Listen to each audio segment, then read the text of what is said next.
Okay, good afternoon, everyone. I think we can slowly start this session. Welcome to all of you, those on the web stream. For those who don't know me, I'm Vincent Favrel. I'm the head of the Sustainable Blue Economy Unit in CINEA, the European Climate Infrastructure and Environment Executive Agency. So today it's my pleasure to chair this session on the final stakeholder event of the study supporting the evaluation of landing obligation. And I'm also very pleased to welcome the contractors who have performed this study so they can share with us the final results of their work, as well as DG MARE colleagues who will provide us with their insight in this work. We will wait a couple of minutes more to allow all the participants to connect and get ready for the session. Please note, as I say, that we will be fully online today and we will interact exclusively via Slido. A pity that we cannot meet in person, but it is the way it is. And so I invite all of you to connect. You see on the screen the hashtag to connect, to join us at Slido. So it's hashtag landing obligation. And so we will start with testing your participation and your connection with a couple of questions just to warm up and allow for everyone to join the session. So you should shortly see the questions, so please connect via Slido. Yeah, good afternoon for those of you who are already connected while we're waiting for the rest of the participants. We really would like to know how you're feeling today. Please don't be shy. Take a couple of seconds to reply. This is we won't know who replies, so please go ahead. Let us know. Let us know how is the day looking for you. Hopefully, hopefully not the last one, but please. Yeah, it's coffee time for many of us. Indeed. So please grab coffee before we start. So it's also my pleasure to introduce Olaya Lopez, who has been managing this project for CINEA and accompanying the project until its end.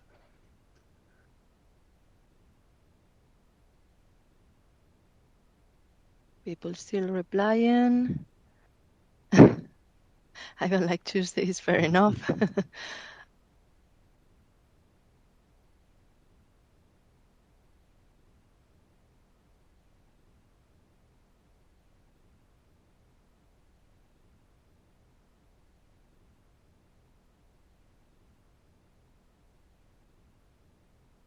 Okay, so far seems most of the participants are in a good mood. Yeah.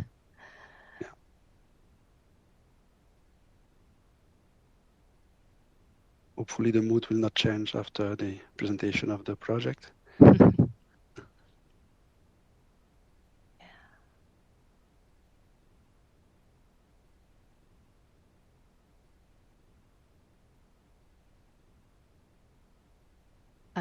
We have a couple of questions more for you, just to warm up a little bit before we go into the matter.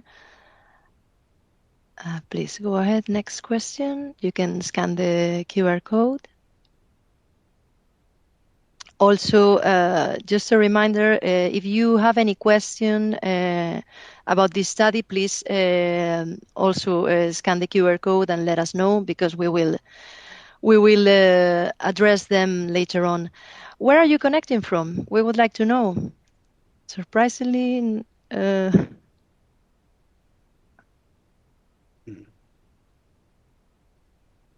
oh, Ecuador.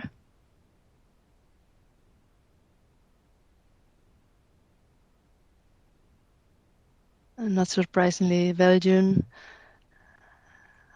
takes the lead first.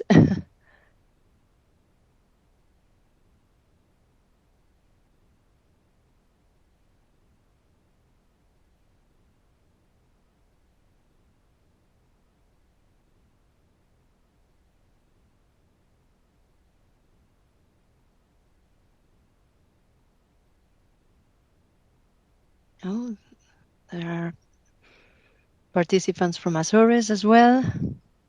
Welcome to all of you.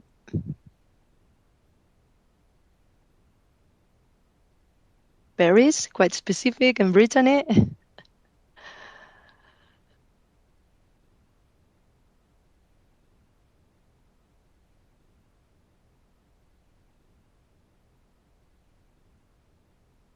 Belgium still takes the lead. Seems there are a lot of participants from France, Spain, Germany, and Denmark as well.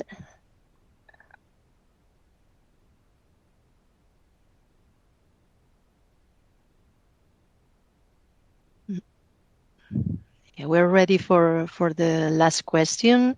This is not a trap question, but we genuinely want to know if you have read the final report of the study, or at least part of it, the executive summary. It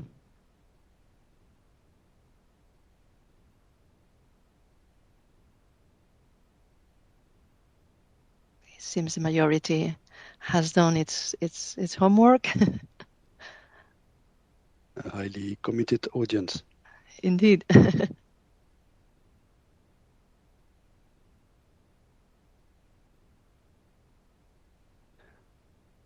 Especially considering that the report makes almost 500 pages. With the annexes, indeed.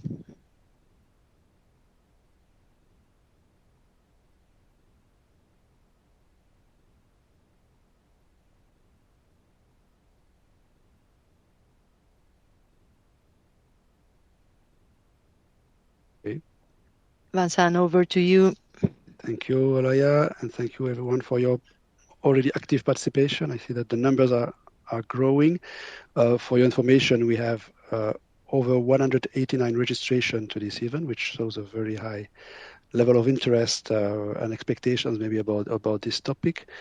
And so thank you for connecting. A few remarks before we start, some housekeeping remarks. So to all speakers, please keep your camera during the whole duration of the meeting, so we are visible.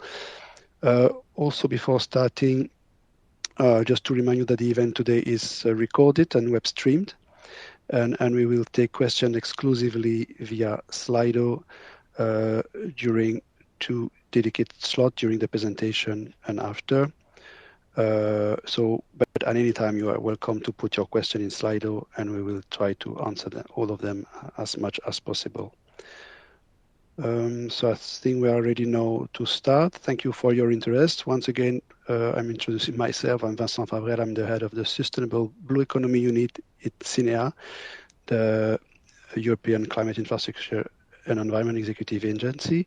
So CINEA is implementing on behalf of the European Commission 7 EU funding programs, including the European Maritime Fisheries and Aquaculture Fund actions under direct management that we are doing it on behalf of DG MARE, the Directorate-General for Maritime Affairs and Fisheries of the European Commission. So I have with me today Olaya Lopez, who will be moderating the Slido exchanges. And I'm also very pleased to welcome with us today Mrs. Dovile Vaigos-Kaite, which is the newly appointed head of unit of DG MARE D3, central unit in DG MARE, who's in charge of the coordination of the common fisheries policy. Dovile is also accompanied today by Adolfo Merino Buisac, who's police officer in our team and responsible for the common fisheries policy, as well as other colleagues and joining on team as well.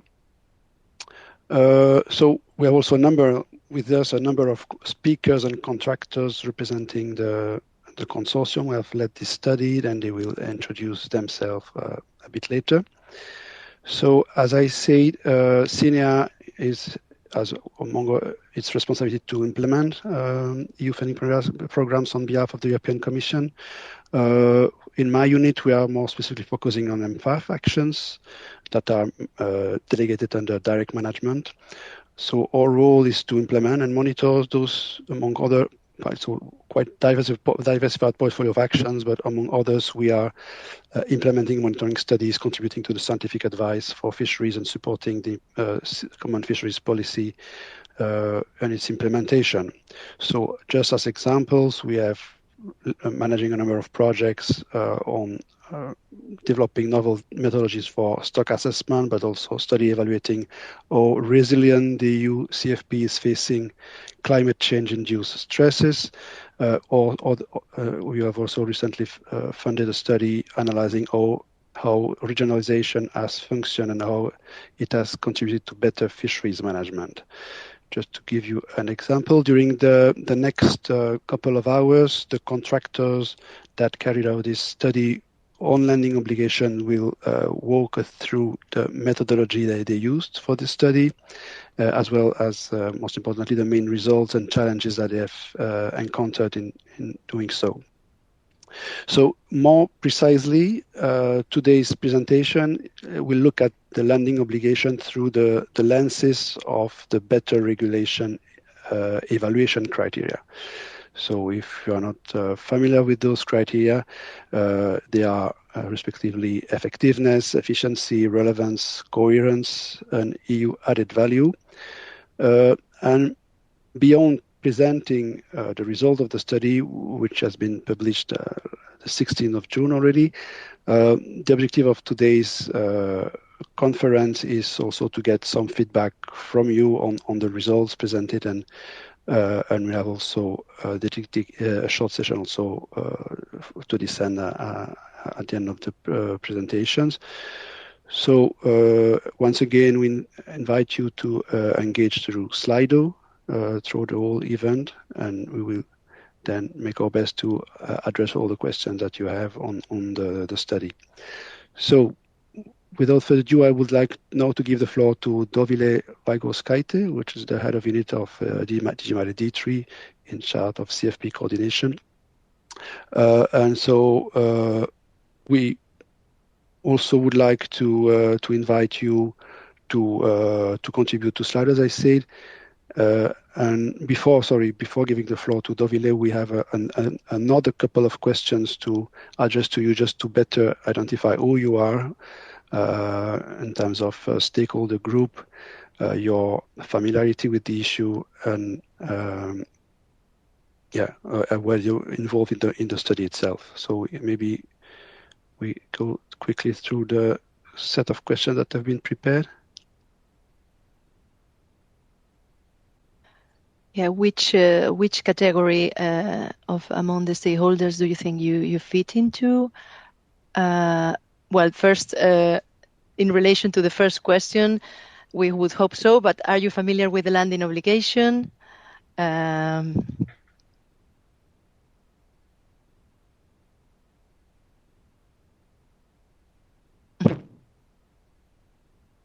we have some newcomers as well.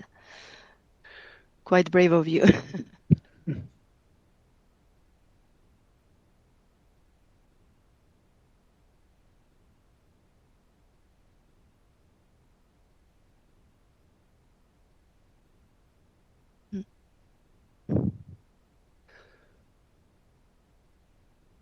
There are still 2 questions. It seems that people are still replying, but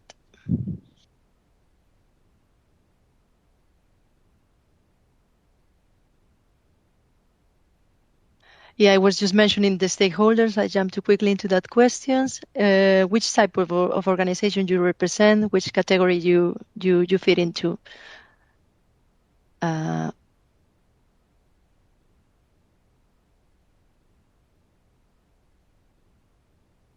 Okay.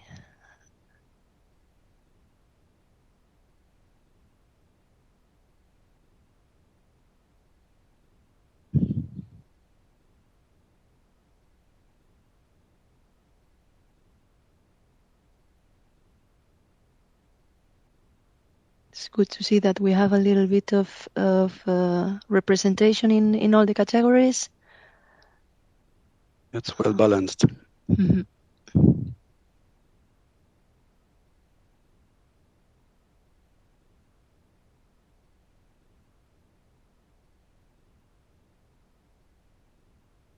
And yeah, several stakeholders were consulted during the preparation of this study. Were you among them?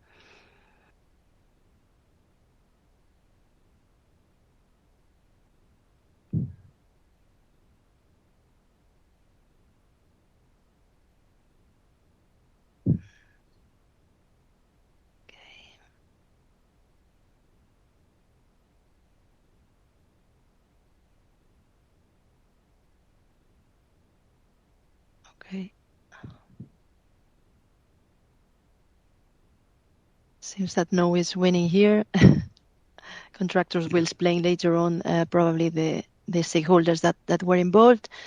But I think we can move on. I think the floor is yours, Davile. Please go ahead. Thank you, Alaya, and thank you, Vincent, for introducing and for animating via Slido this event. It is always nice to see who is on the other side of the screen, because in these online meetings, I can't really see you. I only see the speakers, so I have no idea to whom I'm talking. All I know is that I'm talking to hundreds of you, which is great. So as Vincent already introduced me, my name is Davila Vigosquita, and in fact, this is my 6th day as a head of unit in DG MARE, responsible for the unit which is in charge of CFP, policy coordination and development. And it is a true honor for me on my 6th day to already introduce the study on the landing obligation. And it is interesting because I am not a newcomer to the landing obligation. When I was in this same unit, was it 7 years ago? When I joined in 2018, the landing obligation was just coming into full effect.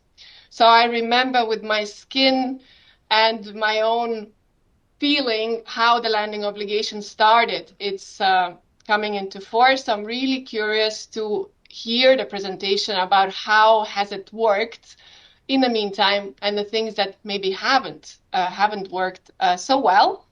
But before I go on, I would like to start by expressing our gratitude, first of all, to CINEA colleagues who have helped us in taking care of this contract and the study, and for organizing this event.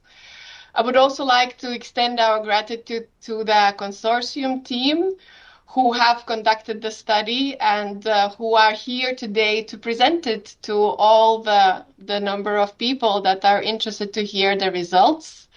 And of course, I would like to thank also all the participants who have joined us from far, even across the ocean. And there is even somebody from Lithuania, which does not happen very often.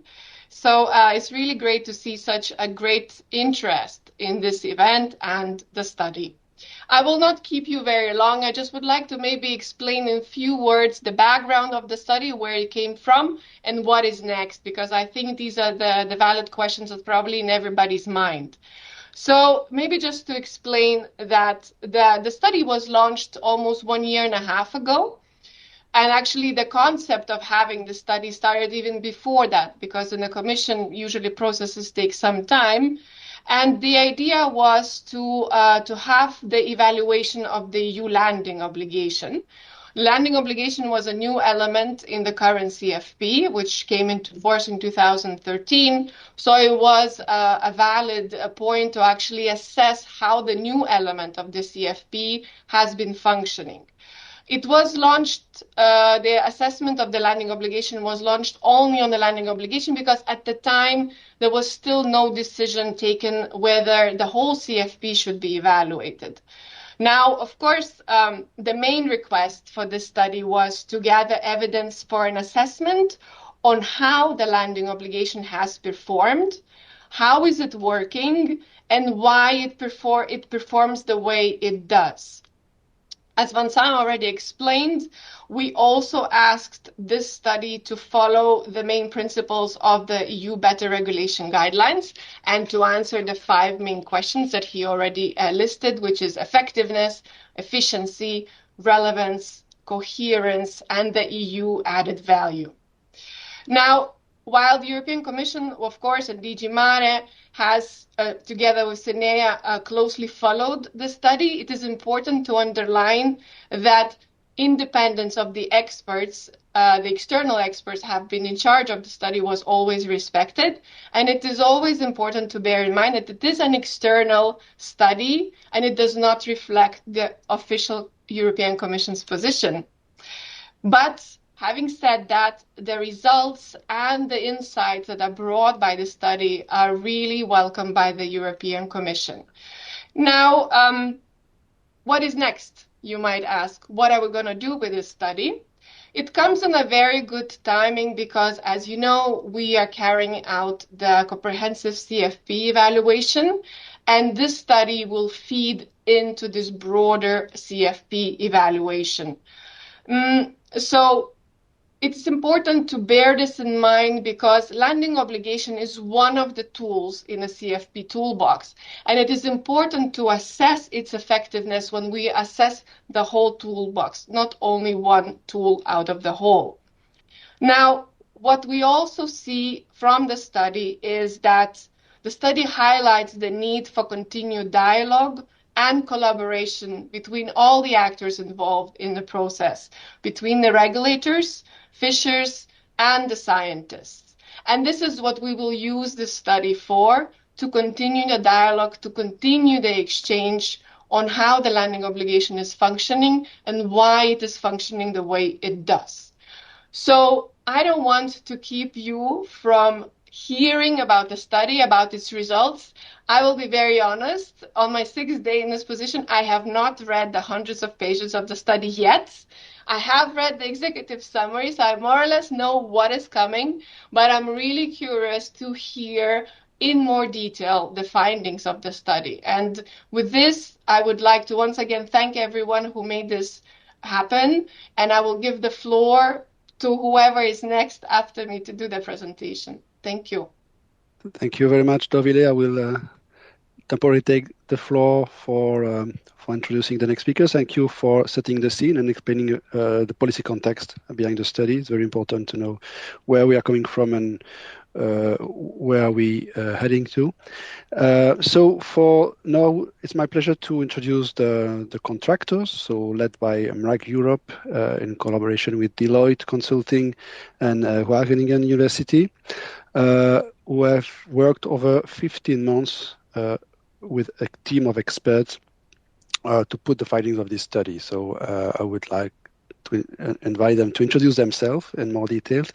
And now I would like to give the floor to Sarah Davey from MARE, who will introduce the consortium and the project. Sarah, the floor is yours. Many thanks and good afternoon, everybody. My name is Sarah Davey. I have been the project manager on this project and very happy to have been the guiding ship through this.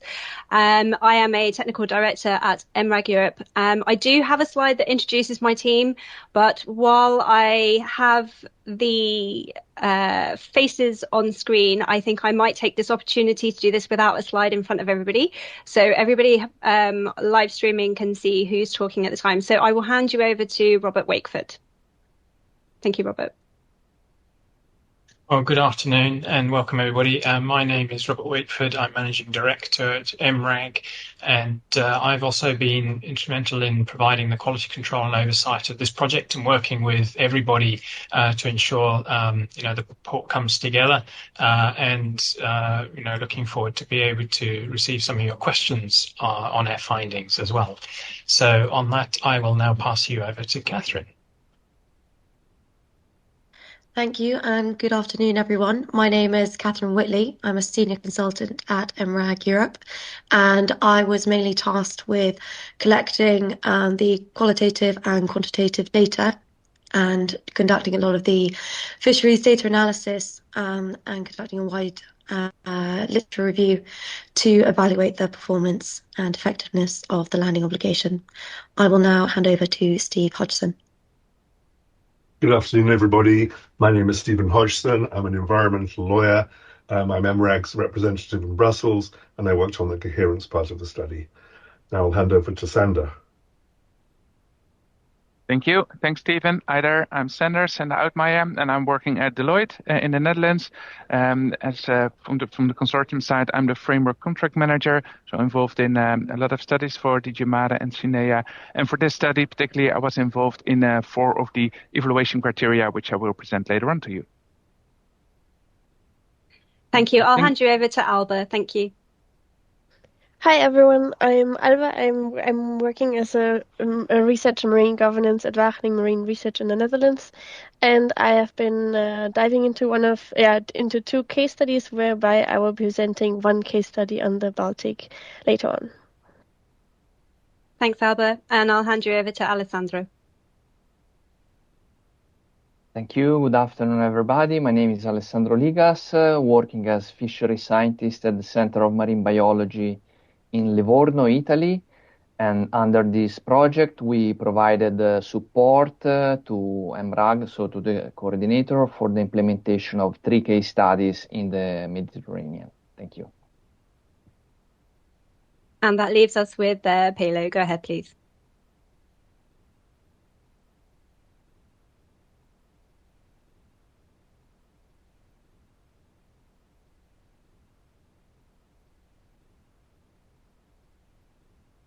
Good afternoon. My name is Paolo Sartor, fishery scientist, colleague of Alessandro Ligas, the same institution. And in this project, I collaborate with Alessandro in the implementation of the 3 case studies in Mediterranean western part in particular. Perfect. Thank you very much. So that is the key speakers that we have here with us today from the team. From here, I will start sharing my presentation, and I will do my best not to speak too fast. It is a personal habit, and I am aware of it. I will do my best not to. So if I can just have a nod from one of my speakers when I share the screen, just so that everybody is actually seeing what I am hoping you're seeing. Can everybody see that? I'm getting nods. Perfect. Excellent. So just to start off again, obviously, we are the consortium team who have been providing the study to support the evaluation of the landing obligation. Hopefully, we all know why we're here now, thanks to the lovely introductions we've had earlier. So I will skip straight on and introduce the team. As it has been described already, we are a consortium group under a framework contract. MRAG Europe has led this particular project with fantastic support from Deloitte and Wageningen, along with some more regional expertise from our case study experts from ASTI and CIBM, my apologies, along with Wageningen Group. In terms of the study itself, we did have a wonderful introduction already, but I'm just going to put the words up there on screen. Sometimes that helps. The intention is essentially to form a foundation for the Commission to understand what it is that the landing obligation has done since its introduction, specifically gathering evidence to look at an assessment of the evaluation of how it's working, why it's performing as it does, etc. There are specific aspects that we were looking at in terms of the better regulations guidelines, looking at effectiveness, efficiency, relevance, coherence, value added, and 2 additionals, complementarity and sustainability. You are going to hear a lot about these words as we go through, because that is how essentially we have formed our presentation to provide insights on how each of those criteria have been evaluated and fulfilled. So moving forwards. Oh, I've lost my mouse, apologies. In terms of the scope, it did cover a number of different aspects of the CFP regulation and not just aspects associated with the landing obligation specifically. We also looked at the discard plans that have been introduced as a result of the landing obligation, along with the European Commission delegated regulations, which are associated with exemptions from the landing obligation. In terms of its geographic scope, we covered the whole of the EU, both its waters, home and its outermost regions, as well as the operations of the European fleets in its distant waters. So those outside of the waters jurisdiction of the EU, but under the jurisdiction of the EU flag. In terms of the methods, we've gone through a series of processes looking at developing an intervention logic, looking at what the landing obligation regulation is intended to do, so the needs, the objectives, the inputs, the activities and measures, the outputs, the results, and the expected impacts. This has been developed under the Better Regulations guidelines and then evaluated using those 7 criteria that I mentioned just now, and I will circle back to those in a moment. This had a series of defining overarching questions, which was expanded into what's called an evaluation questions matrix. Each question is essentially given a judgment criteria. So they have a question, a judgment criteria, and a indicative outcome. Looking at the answers gained from comprehensive research, looking at the desk research, the targeted data analysis, which Catherine mentioned right at the start there. We'll go into that in a bit more detail, and as well as some targeted stakeholder engagement. So back to the evaluation criteria. This is quite an important aspect that we were looking at. Each of the evaluation criteria is broken down into several questions. So, for example, the effectiveness is essentially looking at the extent to which the objectives are met. Here we're looking at, was it implemented effectively? Did it contribute to the objectives of the CFP? And within that, there are 15 different judgment criteria. So there's quite a lot of different things to be going through. In terms of efficiency, that looks at how cost effective it is and whether it's worth the costs that were invested. There are 7 different judgment criteria associated with this. In terms of the relevance, this is looking at how well it covers the current and future needs within the EU. There are 14 judgment criteria associated with this. Coherence is how well it is consistent with other measures, such as strategies that are in place, other regulations. Do they match? Do they have the same goals? Are they consistent? There's 8 criteria associated with that. The EU added value looks at the benefits of having an EU level intervention and an action rather than just member state level. There's 3 criteria associated with that. And then complementarity and sustainability. Complementarity looks again at whether you're better off having member state level or EU, and whether there is coherence between the two. So it's another different way of looking at coherence, but at the member state level. And then the sustainability is whether or not the landing obligation will be effective in the long term. I've just been warned that there is a little delay, so I'm hoping that I'm not going too fast for everybody. So taking that evaluation criteria, this was then expanded into a rather substantive evaluation question matrix and focused around a number of key research type questions in order to help us understand what's currently implemented, how it's being implemented, what kind of challenges there have been, what kind of best practices seem to have evolved, looking at the evolution of the fishing over time and where that's going, and looking at the uses of pilot projects, and looking at any kind of particular challenges that others have faced throughout the EU in its implementation. So we have a series of key research questions. A lot of the base foundation to answering the evaluation questions were based around this kind of key research questions. We have a lot of different information sources. As I'm sure you're all aware, there are a lot of different information places out there to look for such things. And we have looked at both the quantitative, so looking at what the Commission is collecting in terms of annual catch data recording, the STCF fisheries-dependent information, looking at outputs from previous studies associated with discards under a specific contract, looking at the public information that's available from the EU, looking at quota swaps, the annual economic report, and a lot of the EMFAF data as well. So we've got a lot of different primary data sources, and the Commission were kind enough to grant us permission via the Member States to make use of the confidential information within the STCF FDI data as well. So our thanks to you for that. Looking at more qualitative data, we have a huge number of different literature searches carried out, giving over 600 different unique references that were used throughout the study to support information from the data and to provide additional insights at a granularity useful for the evaluation.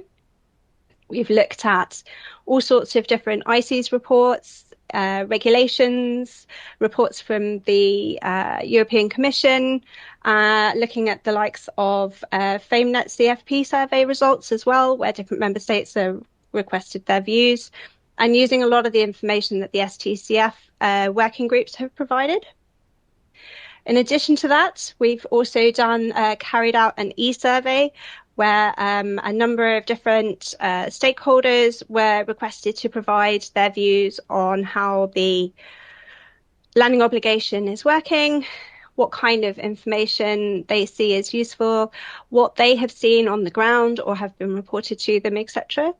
This covered, I think it was 29 different public authorities, 24 different fishing industry or producer organisations, the 5 advisory councils, 6 different research bodies, 3 different NGO groups, and a number of different other categories, which included recreational fishers, consultancies and traders. This was then taken forward to gain more specific information through a series of targeted interviews.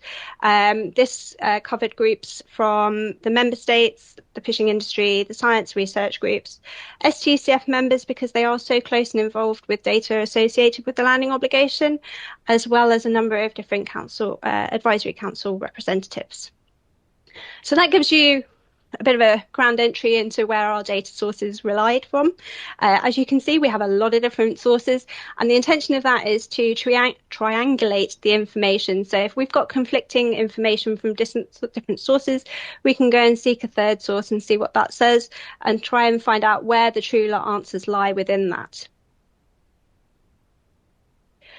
We also did a number of specific case studies. So these were carried out on a more regional basis because we understand that not everywhere is the same and that different things happen in different regions, in different sea basins and at different levels. And the idea of this was to focus in on specific examples where a fleet or a fishery has specific information and how the landing obligation is being implemented in that specific example, to gain an understanding of what challenges they have had, what successes have occurred, what kind of pilot programs they have been implementing in that particular fishery or fleet, and what kind of training, if any, has been underway, and how that has impacted the ability to implement the landing obligation and lessons learnt from that. And we'll be hearing from 2 of our case studies in the presentation a bit further on. There are, like many studies, a number of limitations of what can be done and what has been done based on the information available. One of the limitations, or a big limitation of this study, is the number of different exemptions that are in place and the level of information that comes through even at the STCF level of how that information is presented in an aggregated format. And there's not available to the EU a specific data set that has a direct link between what is happening on the ground in terms of during a fishing trip and what is then being attributed to a landing obligation exemption, and that being able to roll through into the aggregated data that gets sent through to STCF. So we've had to do a retrospective linking between STCF data and our understanding of the implementation of exemptions, this was done through a separate contract, and we have used the information from that specific contract as a foundation of our understanding of how exemptions are attached and their discard rates and their activities. So that is an assumption within the project that we have carried out. There's also a lot of different levels at which information is collected. So under the data collection framework, each member state has a responsibility to provide data to the EU at a sampling frame level, which is statistically sound for them. The level that data is collected, either for the likes of STCF, from a biological or a fishing or an economic-based level, is not the same as that is applied when the practical implementation of the landing obligation. So there is a disconnect between the level and the granularity that the landing obligation is implemented and the level at which scientific data is collected. I don't think there's enough funding on the planet that would actually be able to go into the level of granularity required with the degree of certainty you would also require to be able to present 100% accuracy in findings, and that's due to the natural variability within fish and fishing and stocks. So there is an element of natural variability that has to be taken into account as well, and we've done that as best we can. There's also a level of control and enforcement at the local and regional level. There is variability on how enforcement and implementation occur at different member state levels, and that has been taken into account where we can. The quantitative or published qualitative information for some of the sub-indicators, and when I say sub-indicators here, I mean about the judgment criteria within the evaluation matrix. Some information is lacking on those, and so from those ones we have taken knowledge and understanding from our stakeholder engagement and made very clear where limitations are associated with that within our main report. That is a whistle-stop tour of how we've actually done this. And going forward from here, I would like to take you forward into our findings. I'm just going to have a quick drink because I am the next person up, so apologies. So we're going to go through each of the findings separately, starting with the effectiveness in terms of evaluation criteria, moving through to efficiency, relevance, coherence, EU added value, complementarity and sustainability. So let me just go first into the effectiveness. So here, the landing obligation has not been effectively implemented is the headline statement. However, there is some degree of progress in promoting selective fishing and operational flexibility, and the widespread of use through the widespread use of exemptions.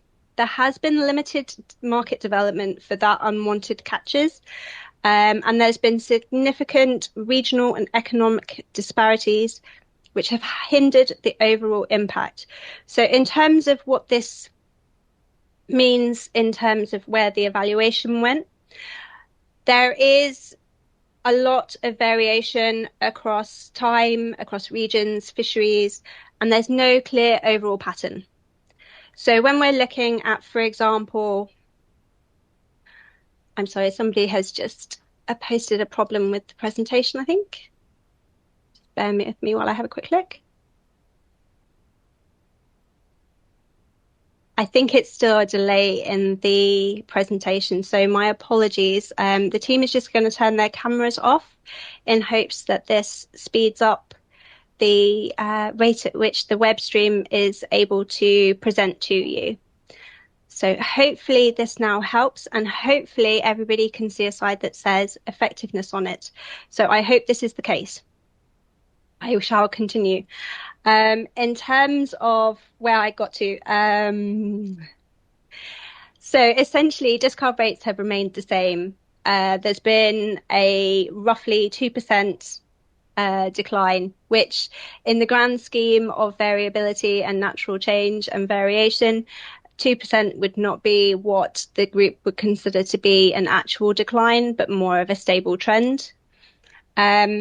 there are more undersized fish landed. Yet again, there's no consistent trend. And there have been a lot of use of flexibilities, such as the quota uplifts, quota swaps, and then the high survivability and de minimis exemptions, which have led to some mixed outcomes. On screen, you can see two examples of discard rates taken from the Baltic Sea and the North Sea. And you can see the two red lines there. The first one is at 2015, where the landing obligation begun its implementation. And 2019 is where, by January 1st, 2019, the landing obligation had become fully implemented. The expectation was that there would be a decline in discard rates from the point of implementation onwards. So from 2019, you would expect the discard rates to be lower. And in this particular example, cod, you can see, is actually its mean line, which is the center of the blue, has actually increased slightly. And nephrops, which have actually become part of a high survivability exemption in many areas, you can see very little change. So it's just an example of what's been happening that we have seen when we were carrying out the assessment. On that aspect, I'm then going to hand over to our case study.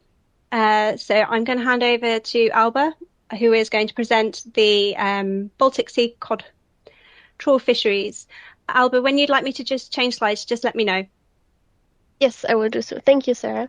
I would hereby like to present a short glimpse into the Baltic case study, which focuses on the cod trawl fisheries. The Baltic cod was actually the first demersal species to achieve the full LO implementation in 2015, followed by place in 2017. So the target fish stock we're looking at is the Atlantic cod, which has two distinct populations. Unwanted catch in this fishery are mainly undersized cod below 35 centimeters, place and flounder. And overall, this case study highlights a rather challenging example of the implementation of the landing obligation, since no noteworthy change or increase in discards rate was visible. And this is, although there have been a lot of numbers of selectivity trials over 25 years in the Baltic in the cod trawl fisheries. Next slide, please, Sarah.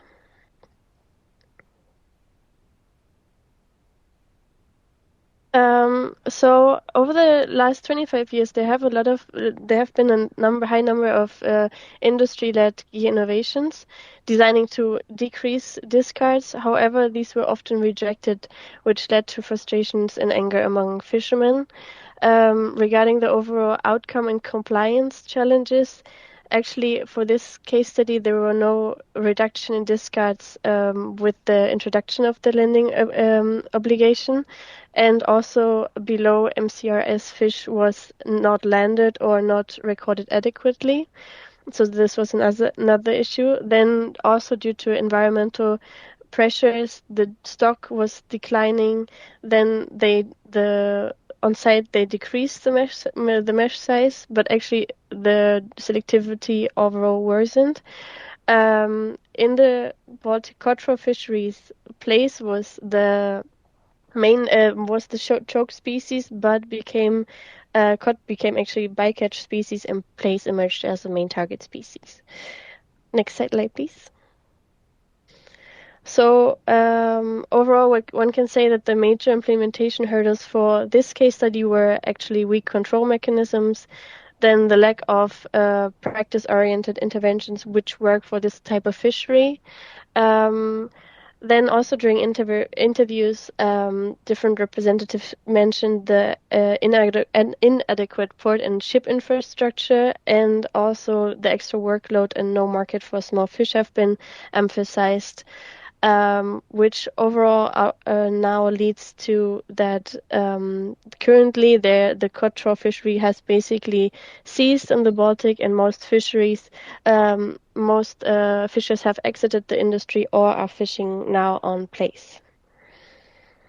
Thank you, Sarah. Thank you, Alba. So that just takes me back to where we are on the next slide. If I can get it to go forward. Perfect. So we've looked at some of the aspects associated with discards and some of the aspects associated with smaller unwanted fish. The next slide that I'm going to look at is more about the difficulties that have been encountered and some of the aspects that look to change that. So overall, the low value of unwanted catches, increased costs, and limited at-sea monitoring has not provided the positive incentives that the Commission had hoped under the landing obligation to incentivize fishers to change their behaviours. They've come across quite a lot of different challenges and barriers to their ability to change. There has been a potential market for unwanted catches, yet the increased costs associated with it have often made it prohibitive to implement.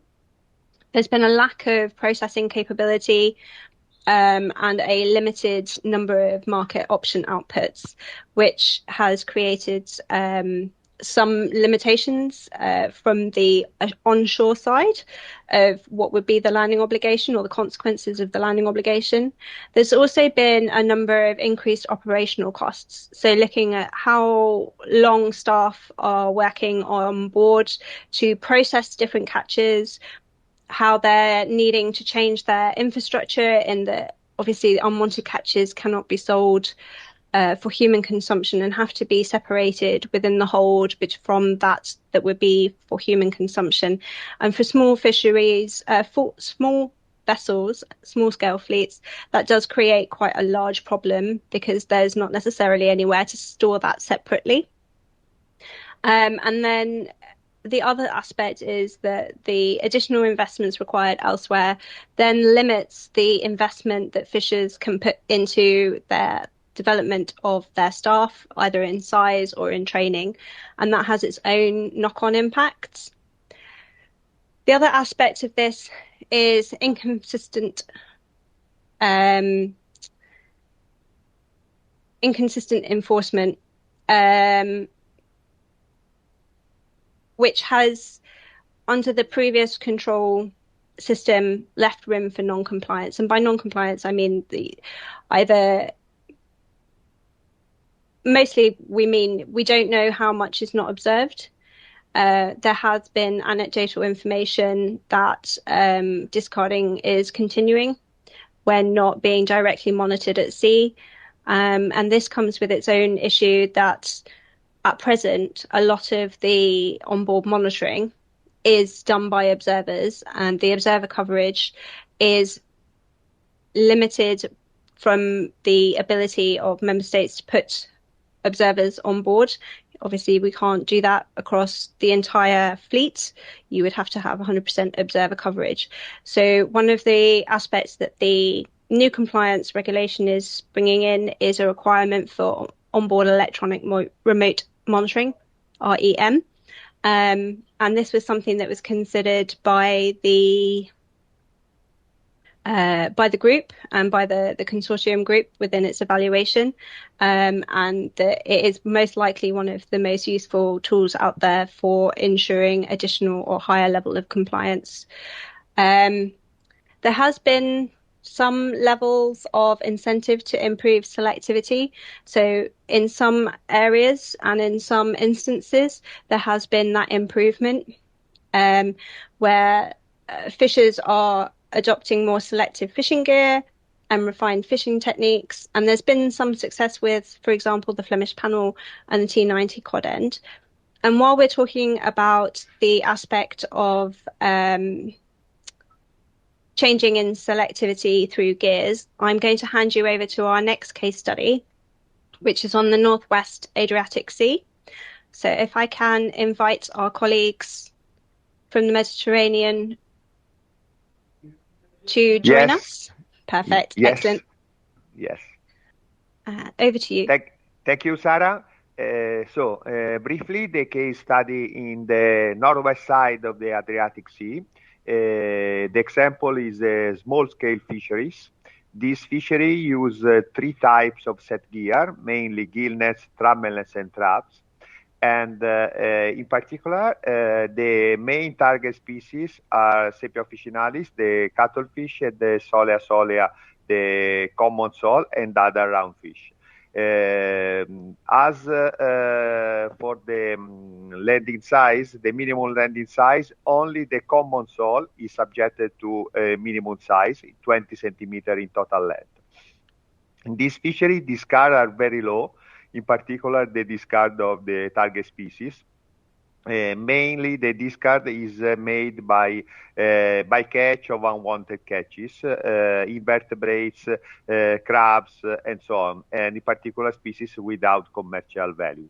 The fleets are vessels of the artisanal fishery, medium and small size, up to 18 meters in overall length.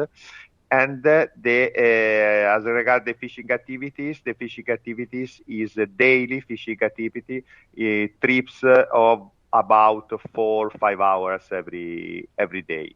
So according to the size of the vessel, according to the size of the trip, the time and the space for sorting unwanted catch is very limited. And for this reason, discard is rejected at sea.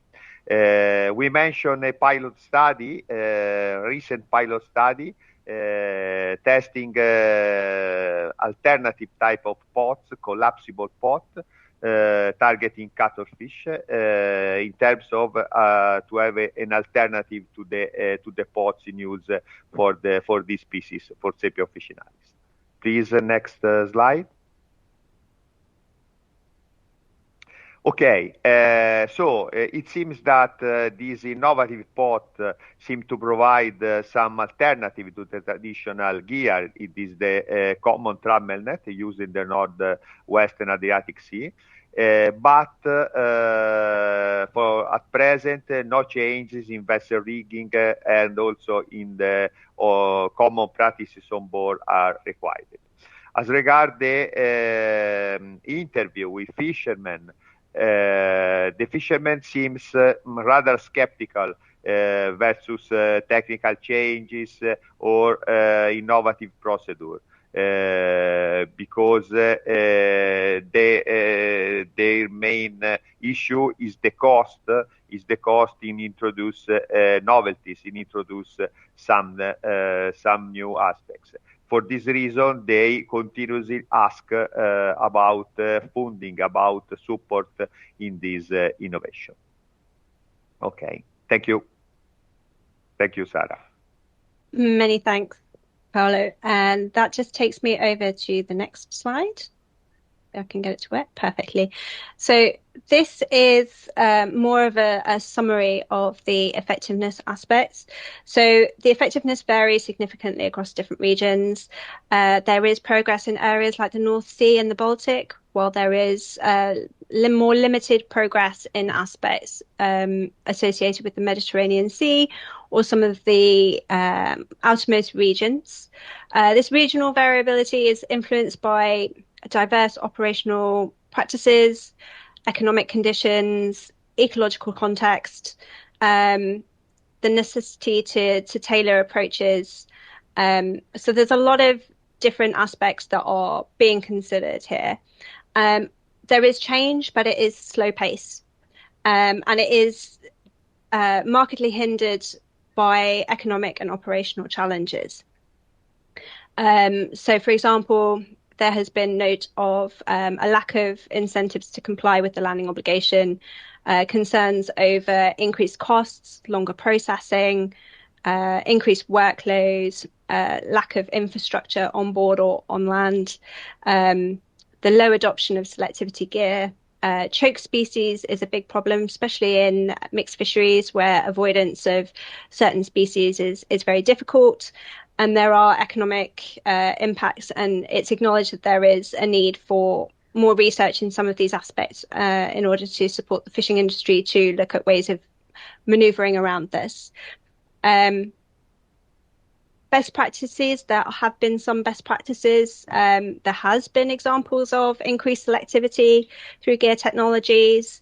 and collaboration between different stakeholders, area and seasonal management and training programs have helped in this as well. The main kind of feedback we have from our stakeholder engagement was that there's a strong perception that the landing obligation has not significantly improved the financial viability of fisheries.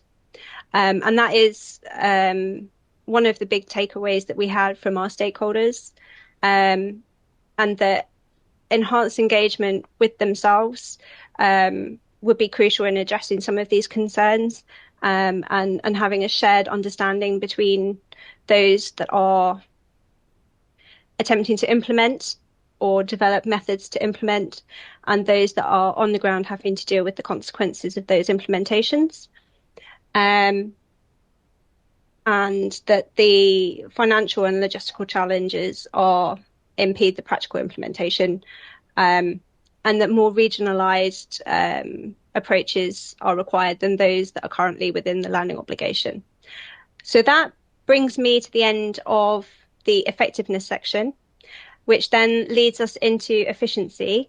And if I can ask Sander to, excellent, he's on screen already, perfect. Over to you, Sander.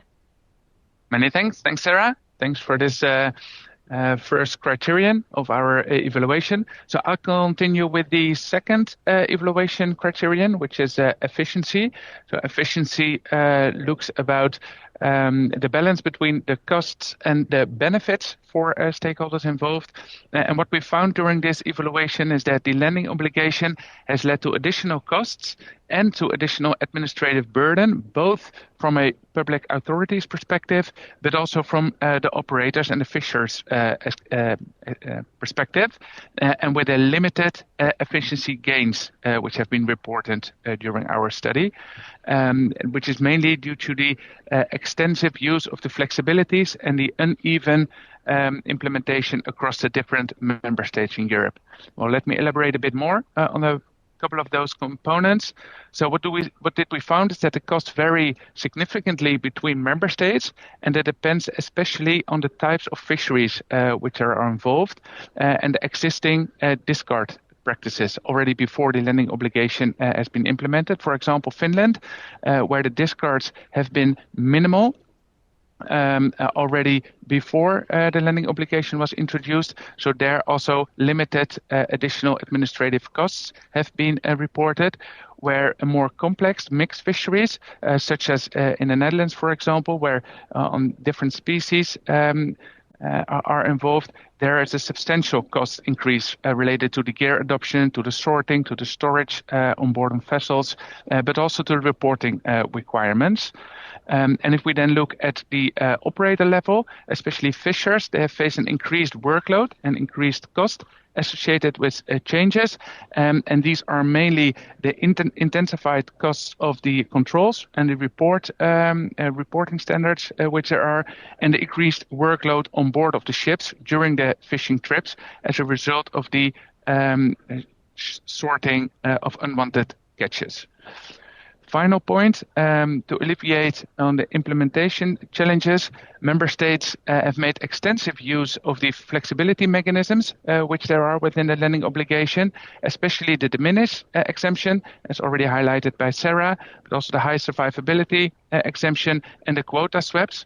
And even 80% of the exemptions, they rely to the de minimis exemptions, which just entails that if there's a very low percentage of the total catch which is normally discarded, this can be seen as the de minimis exemption.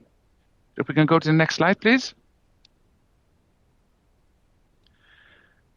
Well, these flexibilities help to ease the short-term implementation for fishers. It may also weaken the incentive of the whole landing obligation for behavioral change and a more selective fishing practices, because as long as the exemptions are there is little incentive to really change behavior or selective fishing practices. Some efficiency improvements have been reported during the study, especially related to the regional cooperation which are there as a result of the landing obligation. For example, the joint recommendations which are in place, which were especially common during the start of the landing obligations, the early phase of the landing obligations, where there is more regional cooperation between member states, which is also needed to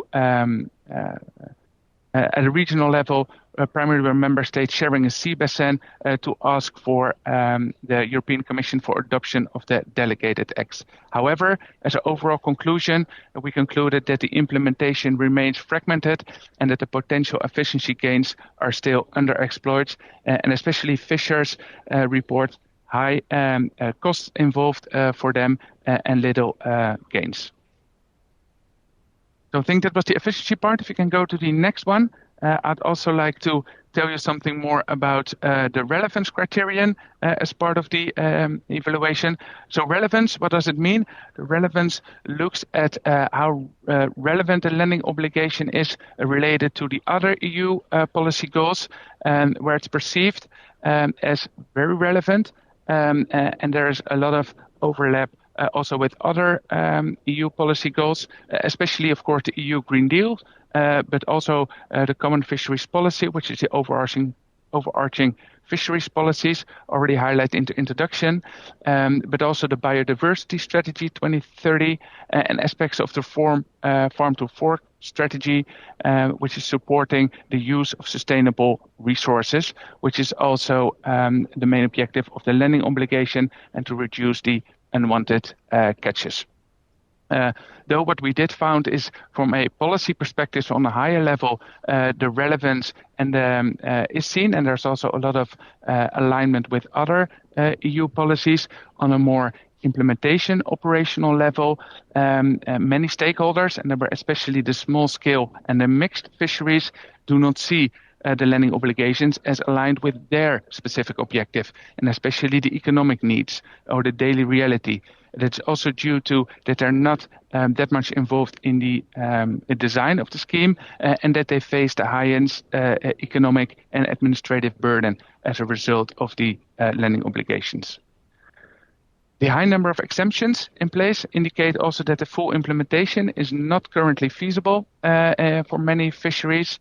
And while public authorities and ACs consider the landing obligation relevant to the overall policy objectives, they also face limited capacity in the enforcement and support of the specific landing obligations. Finally, maybe also good to mention that during the study we found that fishers reported that they find or perceive that they're disproportionately affected due to the limited resources and budgets, which is especially the case for small-scale fisheries and also in a certain way to mixed fisheries. Maybe the next slide, close the relevance section.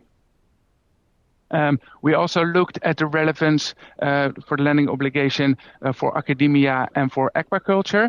Well, and what we found in academia is that there's still a lack of access to fine-scale data, which makes it difficult to really say something about the quantitative impact of the landing obligation. And for aquaculture, there we find an indirect link between the landing obligation and aquaculture, because there is a focus on the feed supply inputs, a lacking mechanism to foster collaboration between fisheries and aquaculture specifically. Further, final point is that there's a minimal connection to the broader social goals, such as employment or the reskilling or the food affordability between the landing obligation and the broader social goals. You can, of course, argue that due to that there must be additional work, for example, on fishing fleets due to the landing obligation, because there's a sorting of the different fish species. But what we see that this is mostly resulting in longer working hours for the fishers itself and a limited number of new employment opportunities. And also, for example, reskilling, which is a central theme on the Just Transition framework, has not been fully in place, we found, to help fishers or industry workers to shift to new roles. Discards are often undersized, low quality, or regulated in use, and therefore, as Sarah also mentioned, there's not a meaningful contribution to affordable food supply chains or a real economic market for those species. Thanks. That was the relevance. So over to you, Sarah. Perfect. Thank you very much, Sander. Okay, so at this stage, we're then, if I can get the slide to move on, we're then going to move on to answering a couple of the questions that those on the web stream have been posting onto Slido. So let me just switch my screen so that I stop sharing the presentation and start sharing the Slido screen. Okay, can somebody just confirm you can see that for me? Yep, Yes, perfect. we can.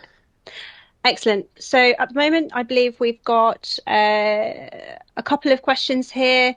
If nobody in the team objects, I might take the first one, which is, are there still some examples of reduction in discards?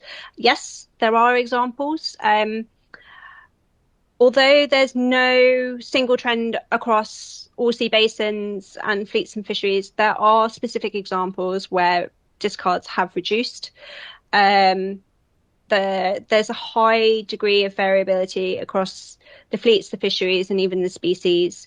But just as an example, within the Northwestern Waters demersal austral fleet, those vessels that are 20 to 40 meters, they have 15 examples of where species discard rates have reduced, including, for example, cod, hake, and megrim.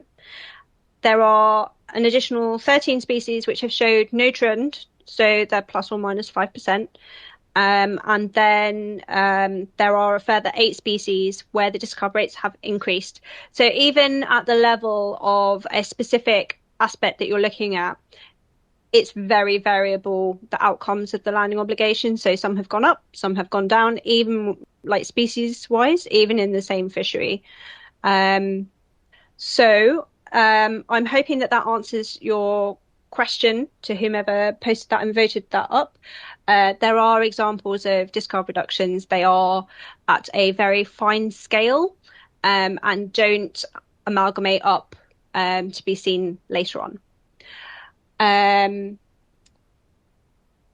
If the second question that I have on my screen at the moment is, if fish below minimum conservation reference size was not landed nor registered, for example, the Baltic case study, how do you know that catches of those small cod increased? Alba, are you happy to take that question? Yes, of course. So this is based on one of the interviews with DTU Aqua, where scientific observers, they went on board of the vessels and they clarified it as follows, that the stock decreased on the Baltic, then the fishes decreased the mesh size because the fish became close to MCRS. So selectivity then went down, and the scientific observers saw that the discards then even increased with the landing obligation introduction. But this was not correlated to the landing obligation, but with just it was more correlated to the continuously shrinking fish size. So with scientific observers on board, they observed that catches of small cod still kept on increasing. And the gear innovations were mainly always rejected by national authorities. I hope that this answers the questions for the Baltic case. Perfect. Thank you very much, Albert. And I'm just going to review the question that Client Earth has put up there. Let me just confer with the team 1 second.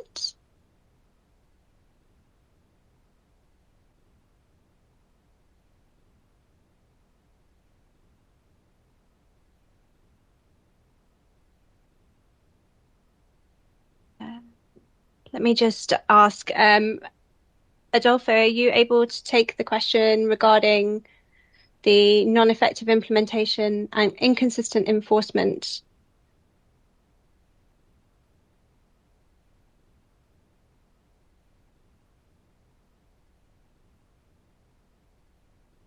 Hi, hello, Sarah. Yeah, no problem solving that. Thank you.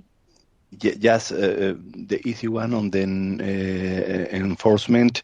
Just to mention that the enforcement and the evaluation of the compliance with the CFP regulation was out of the scope of this study. So the authors were not able to conduct audits because it was out of their competences, and they were not even access to the whole information. So, for example, there has been some anecdotal non-compliance there, but it has not been exactly what they were targeting here. And despite some issues regarding the availability of data and the accuracy of the data available, it was decided not to include that in there. And regarding the second question, on the gear innovation rejected, I guess it's more for you. You mentioned that in your presentation. After reading the 480 something pages, I can assume or I can understand that this is some kind of difficulties for implementing at regional level some of the, or to enforce to use some of the selectivity gears at regional level, but I leave that to you to go further in details. Thank you. Thank you, Adolfo. Yes, so there have been a number of different gear selectivity trials that were carried out, pilots or small or implementation, but the uptake has been what would be considered as quite low. Much of the response of the reasoning behind the lower uptake is more about the economic impacts that it's having on fishers' livelihoods and what the retainable catches are, and the operational flexibility or feasibility even of the gear within that area. I don't know the specifics of the Baltic cod fishery that is the one that is up there on screen at the moment, but in general there have been a lot of restrictions from the fishers themselves. We did receive a number of responses from the advisory councils and from more industry folks around the implementation of the landing obligation through selectivity, and there have been a lot of difficulties highlighted, and there have been a lot of studies put in place to look at the pilots and how those pilots can be operationalized and scaled up. I'm hoping that covers the question that was asked. I've just seen that there's another one popped up on screen. I'm just going to make this the last one before we move on to the next section, if that's okay with all those online. There is a second option to involve in questions on Slido further along in the presentation, so please don't feel like you've missed out your opportunity. There is still a chance to ask questions. Let me just, sorry, I haven't had a chance to read this one yet, so bear with me on the fly. How were the Advisory Council advice papers selected and analysed? Most recent and relevant Advisory Council advice doesn't seem to be considered at all. We had a number of feedbacks directly from the Advisory Councils. They put in position papers when we were discussing the stakeholder engagement side of things. We've also picked up a number of the Advisory Council publications and advice documents sent into the Commission over the years. This study did finish, I'm trying to think when the draft final report went in. My brain has gone completely dead for a second as to when we actually submitted the draft final reports. Sander, help me out. I think it was the end of last calendar year, so more than half a year ago. So probably the advisory council papers have been selected till after summer last year, something like that. But I think that sounds about right. Yeah, that's more or less the timing, but indeed, forgive me for the month, but the complete list, of course, is published of all the papers which were taken into account in the report in the reference section. They are indeed, absolutely. Thank you very much, Sander. And with that, I think, let me just switch over back to the presentation. I do like it when technology works. Can I have a nod from someone that you can see the slide? Not yet. Yet. It's a Slido slide. Alba can see it.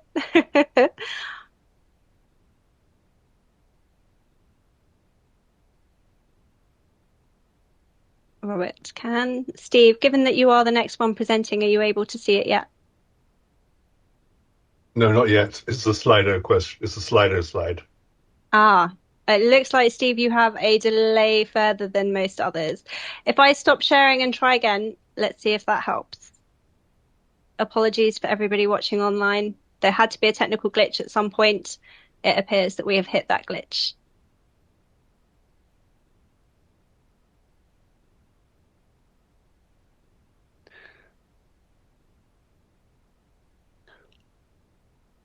I'm just going to turn my camera off as well in hopes that that helps.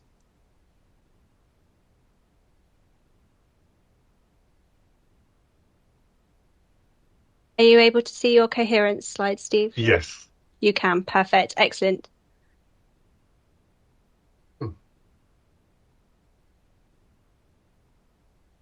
Okay, so on coherence, so the headline message is that while the overall objective of the landing obligation is coherent with other EU interventions and international obligations, the manner in which the landing obligation has been implemented is less so. And in this regard, it's useful to look at the elements of the landing obligation and its overall purpose. So the elements are, of course, to retain and land catches as one part. The other element is the restrictions on the purposes for which those catches can be used, in other words, no human consumption. And the overarching objective is, of course, behavior change, to fish more selectively, to reduce unwanted catches, to prevent the bycatch problem arising in the first place.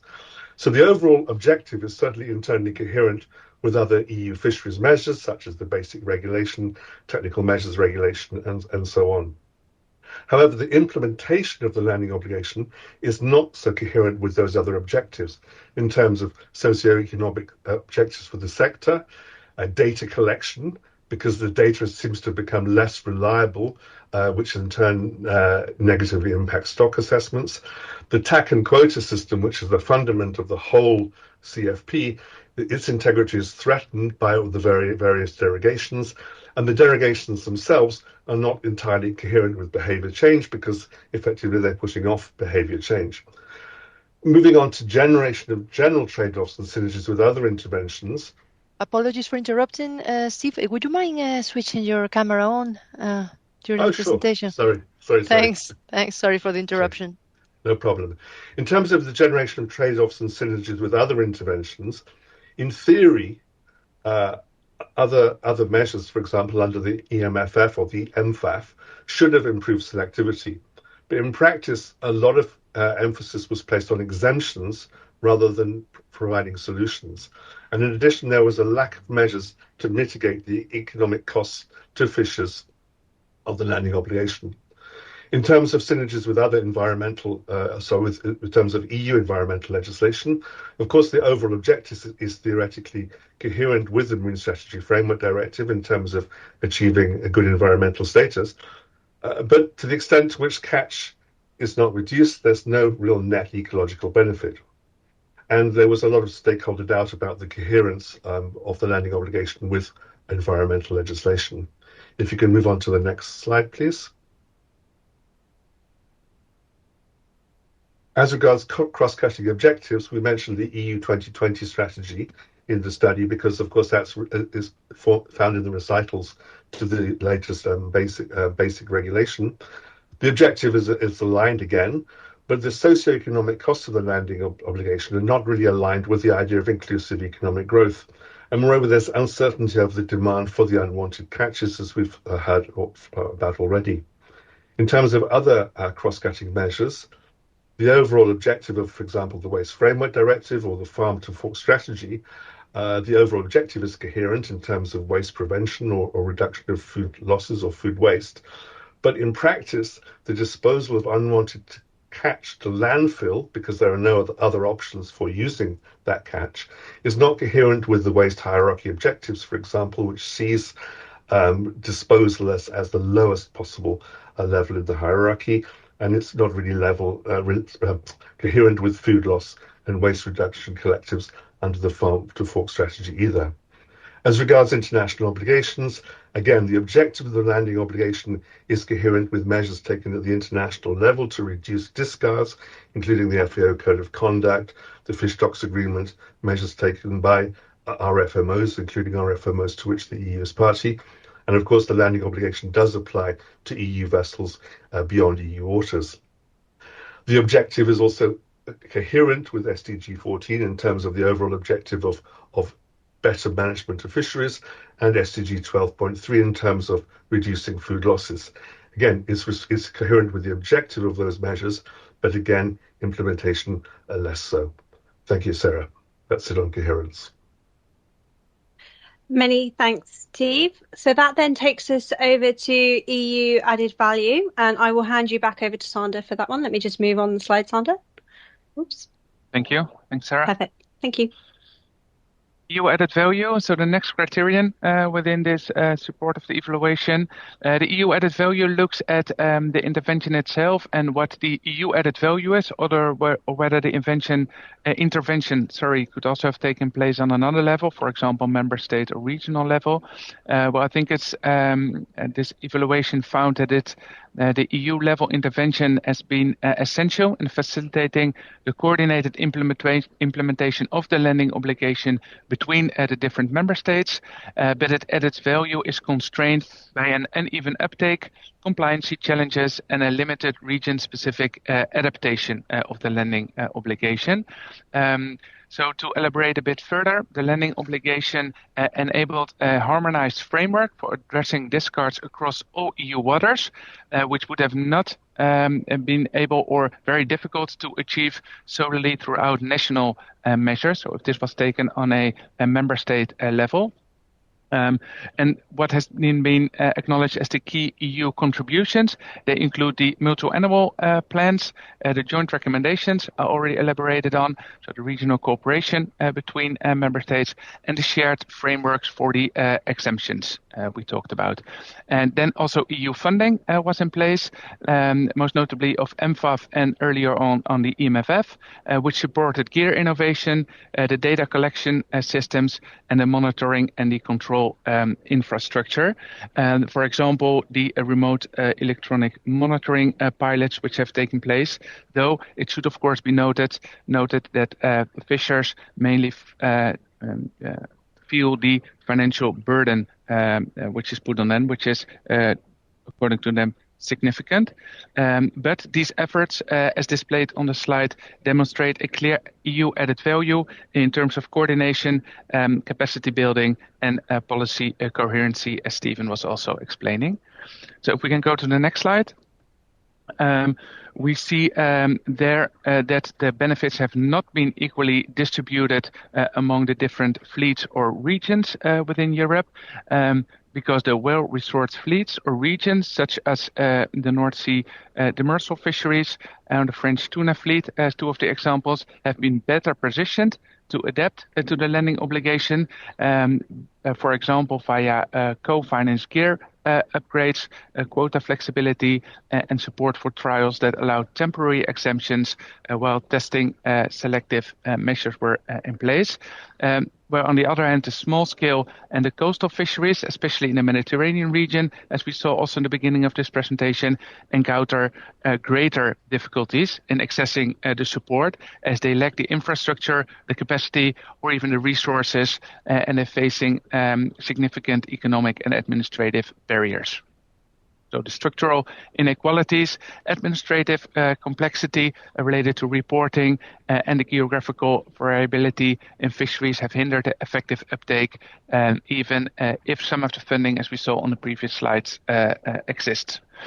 Then the extensive use of the flexibility mechanism may reduce also the visibility and the impact of the EU framework in the longer run, because these can be used, of course, in the short term to provide adaptability and to ease the burden for fishers, though in the longer run that can lead to a lack of behavioral change if these exemptions are still being continued.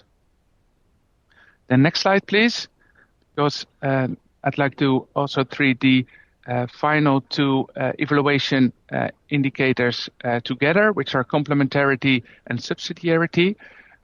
So while the landing obligation is conceptually complement to other EU and member states policy, its practical implementation and integration has been inconsistent and its sustainability depends on the enhanced enforcement, the infrastructure, but also, of course, to the stakeholder engagement in the implementation of the lending obligation itself. Well, let's first of all start with the complementarity part. The lending obligation supports the goal of, for example, the MSFD, the Marine Strategy Framework Directive, which is an EU directive aimed at protecting and conserving the marine environment. Of course, the lending obligation, as we heard in the introduction, is one of the pillars of the common fisheries policy, and there's a lot of complementarity with the SDGs, Sustainable Development Goals, and especially we'd like to highlight 12.3 and 14.4, where 12.3 relates to the reduction in the per capita global food waste, and 14.4 relates to the ending of overfishing, where the stock should be, we should try to get the fishing stocks back to the maximum sustainable yield. Conceptual complementarity exists, but again, the practical implementation, there you see the tensions because the requiring lending of all the unwanted catches without ensuring a proper market has led to waste disposal. It has led to economic challenges, especially for small scale and mixed fisheries. And the structure of the policy does not always align with the diverse ecological and operational realities. Where especially this is the case if there's a wide variety of species involved in a certain sea. Maybe we can go to the next slide. We have a bit more on complementarity and sustainability. Because the integration with national intervention has been reported during this evaluation as mixed, where, for example, Portugal and France adapt their quota system to increase flexibility via national quota pooling and dynamic quota management, so more open quota pooling from the beginning to limit choke species, which enables fishers to respond to the catch realities without breaching the rules and reducing incentives for the non-compliance and limiting the need for regulatory exemptions. Where in other member states, especially again where we have a lot of small-scale or highly mixed fisheries, they face more challenges with the fully integration of the lending obligation due to the limited funding, operational complexity, or the constraint ensuring a good monitoring and control. Control capacity, that was especially also mentioned by the managing authorities, that a lot of control capacity is needed to fully be in charge of the control of the lending obligations. Continued reliance on exemptions and flexibilities, which limits the incentive to adapt selective practices or improve catch composition, which is, of course, the overall policy objective of the lending obligation. The market developments have lacked for previously discarded species, limiting the potential returns and discouraging compliance by fishers. And the level of ownership among fishers still remains low. We got back, and it's especially due to the high uptake costs, but also to the limited involvement of fishers themselves designing the implementation measures of the lending obligation. And finally, the revised control regulation, which is officially adapted as of 2024, introduces mandatory economic monitoring, which may improve the enforcement, but effective rollout will require investment, training, and buy-in, because this can also bring additional cost to fishers, which has been mentioned during the evaluation. And then over to you, Sarah. This was the last criterion, I think.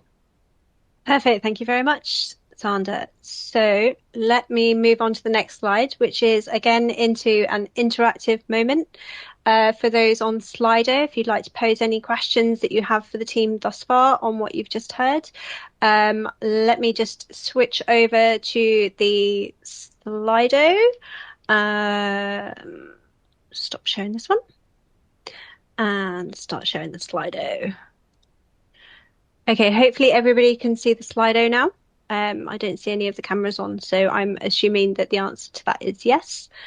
And let's have a look at what Slido questions we have. Okay, so I think, Sandra, this one might be for you, the top one. What risks arise if EU coordination is weakened by uneven national uptake? Yeah, thanks. Well, let me try to answer that. Well, I think if EU coordination is weakened, it will be even more difficult for fishers, especially those who cross borders or involved from different member states, that you have an even more uneven implementation of the landing obligation. So probably even higher costs for groups of fishers. Okay. That's, of course, an assumption because we didn't fully investigate that. Thank you. So, excuse me while I just look at the other screen. We have another question. Authors state that there is no market for or uncertainty over demand for discards. Why are these criteria if the Common Fisheries Policy Article 2.5b highlights not to create such markets? So the intention of the landing obligation was to ensure that an incentive wasn't developed for the sale of unwanted catches, and that was done primarily through the statement that unwanted catches cannot be sold for human consumption. But those catches are still intended to be brought ashore and they have to go somewhere.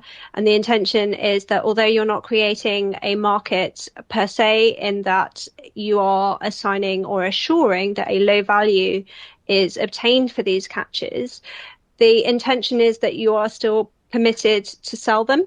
There have been records of unwanted catches going into landfill, which is less desirable than being sold on a market for example, for pet food or for fish meal.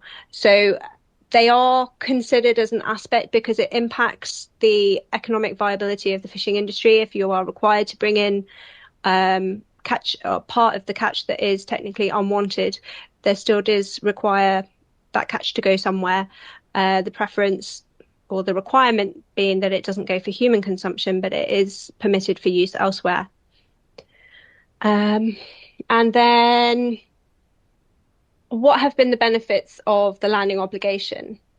I'm going to hand that over to Robert. I think this may be coming up in the second half or the final section of this in terms of conclusions and recommendations. Would you prefer to save that for then? I say, yeah. Yes, I think that probably does fit better under sort of the conclusions and recommendations side of things, because that sort of draws together some overarching sort of comments. So if we can perhaps just park that one for a few minutes or so, and I'll be able to address that later. Thank you. Okay, perfect. Thank you, Robert. So I'm not seeing any more questions posted on my screen. Let me just check whether there's anything else that anybody wanted to raise.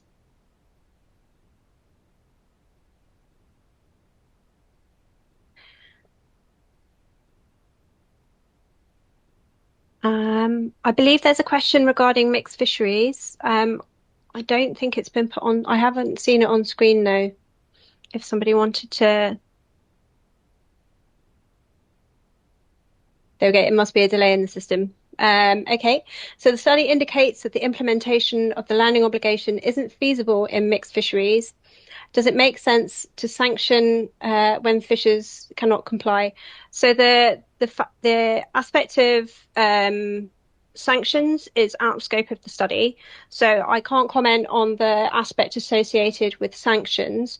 There are a lot of difficulties associated with implementation of the landing obligation in a mixed fisheries, especially around the aspects of choke species. So that I would say that it isn't strictly not feasible. It's just very difficult. And within the current scheme as it's set up at the moment, mixed fisheries are having a lot of difficulty in attempting to comply with the landing obligation without becoming choked by the most limiting species. So I think that's something that needs further investigation going forward. There are often exemptions associated with de minimis that are potentially used by mixed fisheries as well. So there are potential ways and means around mixed fisheries, but it is showing within the study that this is one of the fisheries that is struggling the most. So I'm hoping that answers that specific question. Given that I'm not seeing any further questions on screen, are we happy to move forward into the conclusions section? I think we might be running about to time at the moment. So if we're happy for that to move forward into the conclusions aspect,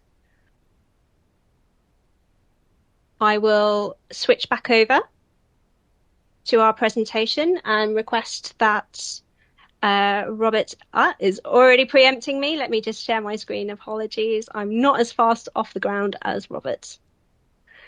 Okay, and let me just move on the slide.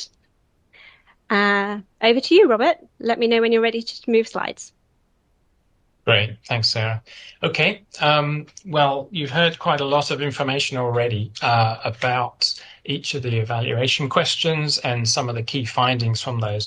So really, one of the things that we try to do, to demonstrate this analysis is really just a snapshot in time to try and capture some of the results and conclusions up to a certain time. And of course, some of the questions that have been coming through is already alluding to, so what happens now, sort of where to next, and has the latest information been included? So we have to sort of keep in mind that this is really just a snapshot in time to be able to provide an overview. And what I'm going to do now is just sort of go through some of the broad, high cross-cutting conclusions and recommendations, in addition to some of those that were more specific that had been highlighted to complement those under each of the evaluation questions. So next slide, please, Sarah. One of the take-home messages really has been that the landing obligation hasn't necessarily been fully implemented as it was originally designed, and it's had obviously a number of challenges as well as successes along the way. So sort of just going through some of these in the next few minutes, really to highlight and to draw together some of the main findings from our work.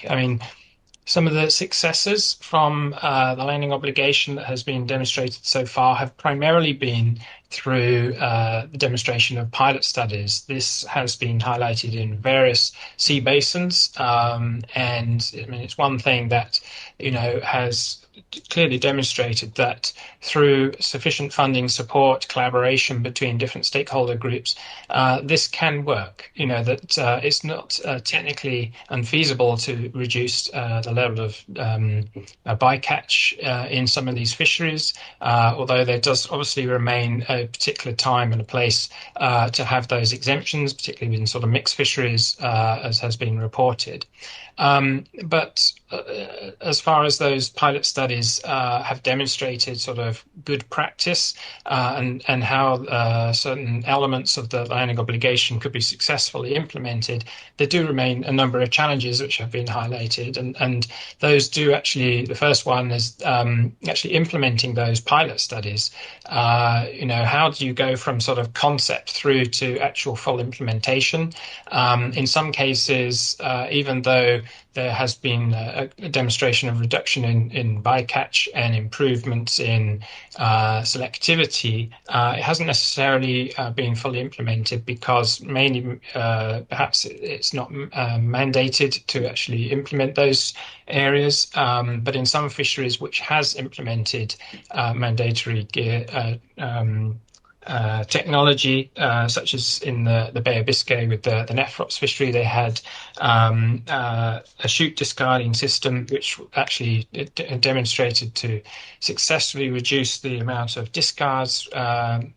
Was something that actually came into practice.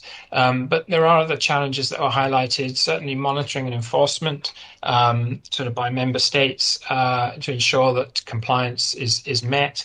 That's very difficult sort of on the water without some form of sort of compliance and electronic monitoring, for example, through the updated control regulation.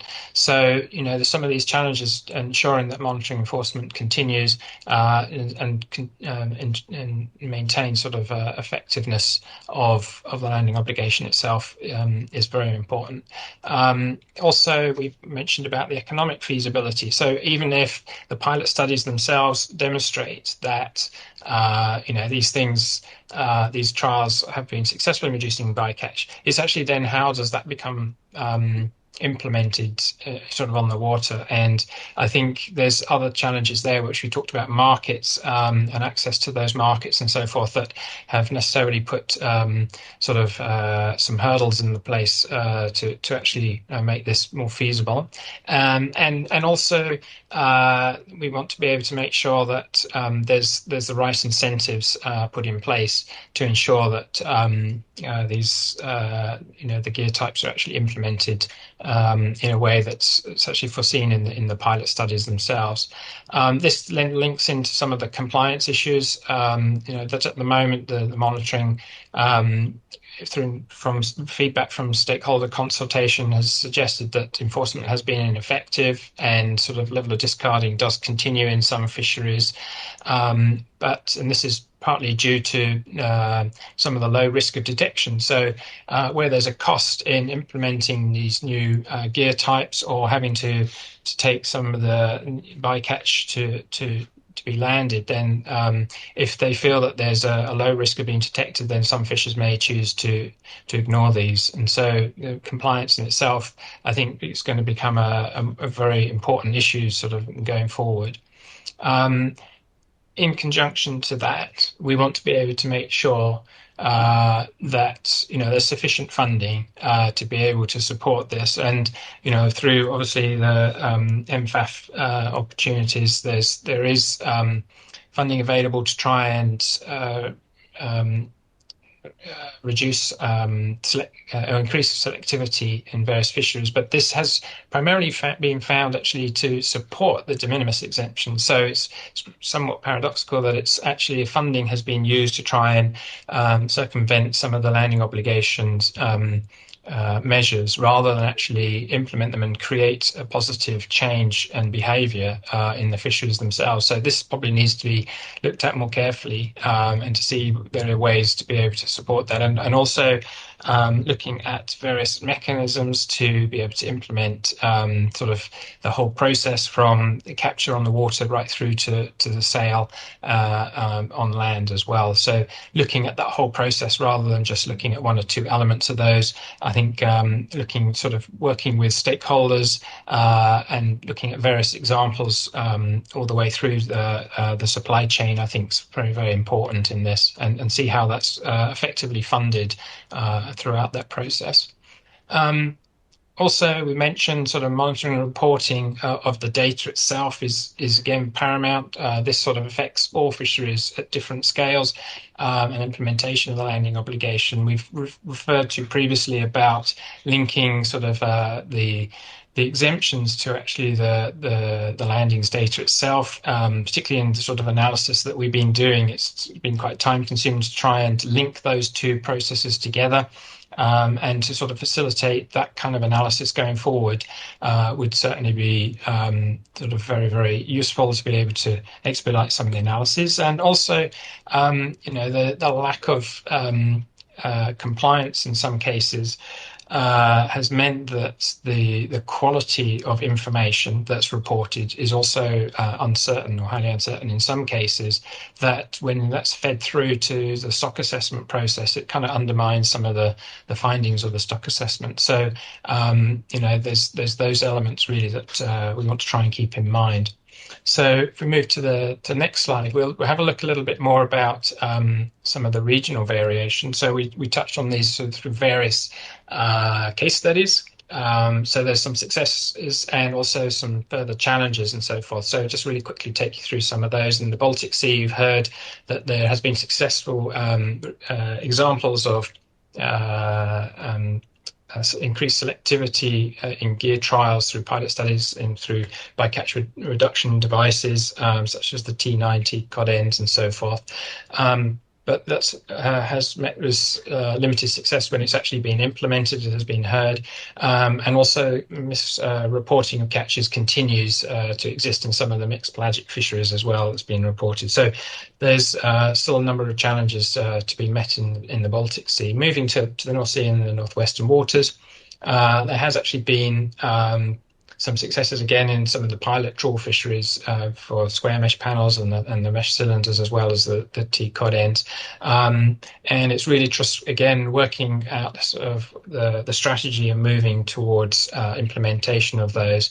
And coupled with that, I mean, it goes without saying some of the challenges that the stakeholders have faced with the Brexit, and also the challenges of not able to conduct sort of the quota swaps as they had previously been able to, due to the sort of the limited scope of opportunities fishing in those waters. However, in the southwestern waters, there was demonstrated to be a really good example using the chute discarding system in the Nephrops fishery in the Bay of Biscay, and that's actually became mandatory, which means actually the system is operating really well. Fishers have had a huge reduction in the amount of bycatch. It's very moving towards a more clean Nephrops fishery, which has reduced sort of the handling on board and the maintained profitability of some of those vessels. So that's a really good example where a pilot study has come through and it's become mandatory within that fishery, and it's actually operating very effectively. But some of those discarding does continue in some of those fisheries, with few opportunities to have quotas, the flexibility of some of these quotas in some areas. And if we move to the next slide. Thank you. In the Mediterranean, of course, that produces a different set of challenges and opportunities with sort of the management regime in place. And although there has been a number of successful pilot projects in those, particularly in the demersal trawl fisheries, it's been quite difficult to monitor and enforce, particularly the large, small-scale coastal fleet that target species that are subject to the minimum conservation restaurant sizes. And I think one thing that we can probably take note from a lot of these examples is that a lot of the case studies from the pilot studies for increasing selectivity is based around the trawl fisheries, where obviously that's where the greatest number of bycatch results. Some of the examples of cleaner fisheries would be sort of more the pelagic trawls, where already the level of bycatch is quite minimal. In the outermost regions and the distant water fleet, some of the successes that have been reported, mainly sort of within the purse seine fishery. I mentioned just momentarily ago about these large pelagic fisheries, and here sort of innovative designs with the drifting fish aggregating devices, sort of through the biodegradable gear types, as well as sort of the particular design of these fads has enabled reduction in sort of bycatch in those fisheries. So that is something that with sort of fisheries fad management plans as well, it's occurring in certain areas, is helping to support sort of a reduction in bycatch in those fisheries. Although in these areas, particularly in the outermost regions, where many of those areas have typically small-scale multi-species fisheries, where there's considerable challenges met by just monitoring and enforcing those existing management measures, ensuring that actually many of those species are retained, and I think that's going to be continually sort of a challenge to some of those departments that have limited funding and resources to be able to manage those fisheries. So the last slide would come into sort of some very broad sort of recommendations, sort of drawing it all together.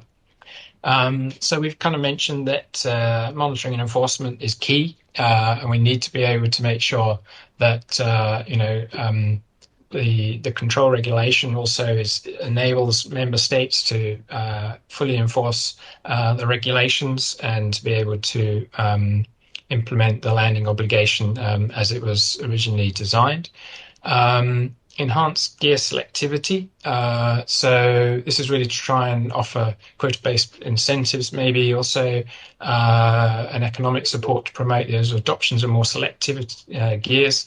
And it's really trying to work out then how we move from those gear selectivity trials into the full implementation. And this would be sort of some examples that we've had is sort of producing good practice guidelines and support, and making sure that all the stakeholders come together to be able to fully identify sort of what the benefits are likely to be, so that there's support from all parties. And there's a pathway to be able to implement that. I think sometimes it's not necessarily fully joined up, some of the understanding and thinking sort of, so even though technically we can actually show that there's a reduction in bycatch and increased in selectivity, but how does that actually play through both socially and economically in those fisheries?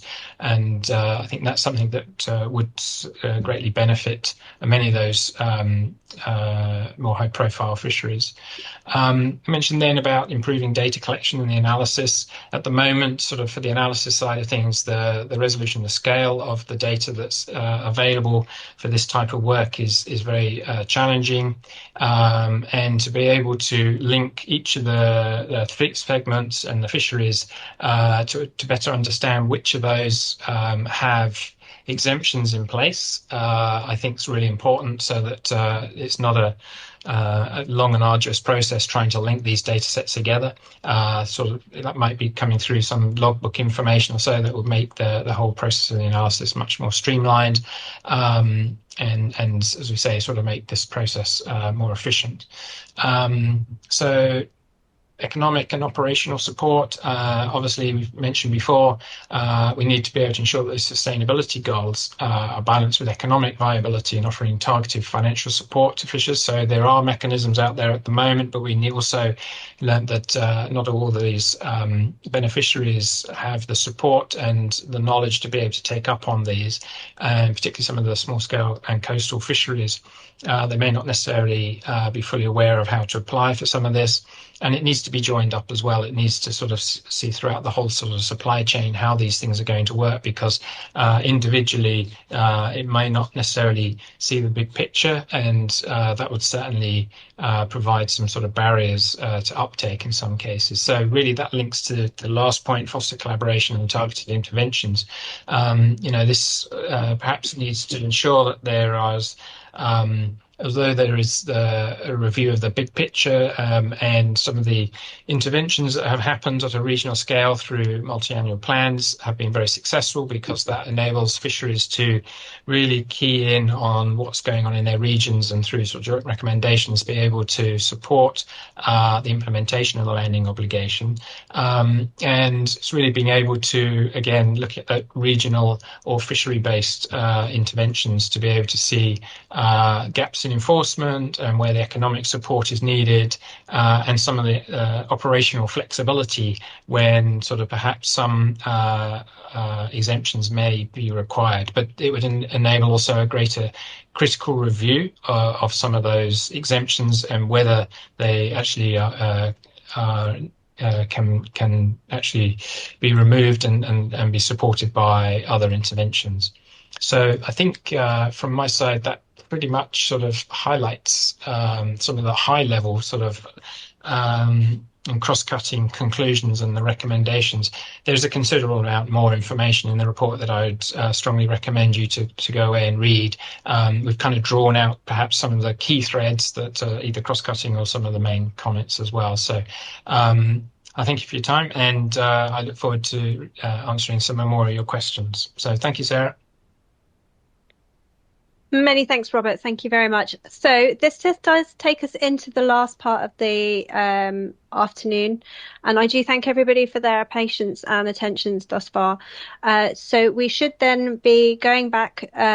This is the final part of the presentation in terms of having your final say. and there is a poll on Slido of do you feel the results of the study are aligned with your views? And that's a yes, no, maybe, or partially. And then asking whether you have any additional comments to share and adding that into what has been posted on Slido.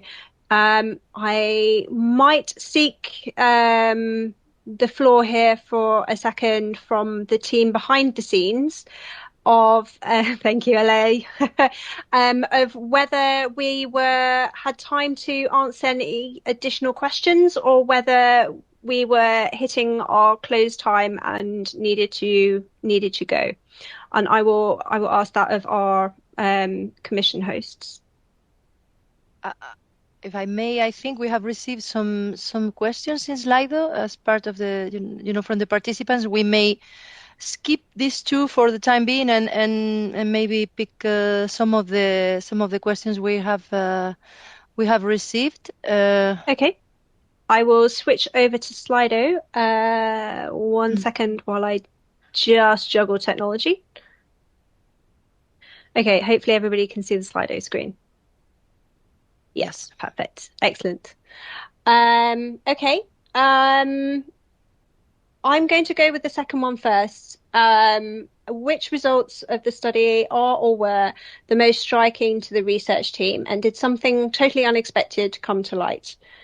I think for me personally, what we saw is what I had expected to see almost. I've been in fisheries science for coming up to 20 years now. It'll be 20 years in January. And I have to say, I saw the landing obligation developed. I saw it started to be enforced, and I've seen it put into place, and I've seen it come out to where we are now. And I don't think there was anything particularly unexpected from me personally, but I will open that up to the wider team and ask if they have anything that particularly stood out to them as unexpected or are highlighting.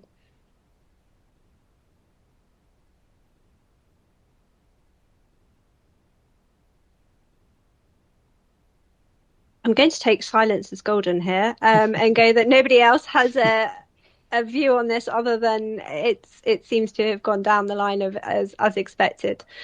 So I can see that the Slido is jumping around a little bit on the screen here.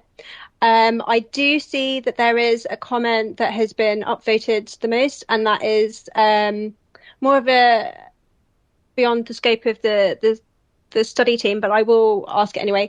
Isn't it high time for a thorough rethink of the landing obligation?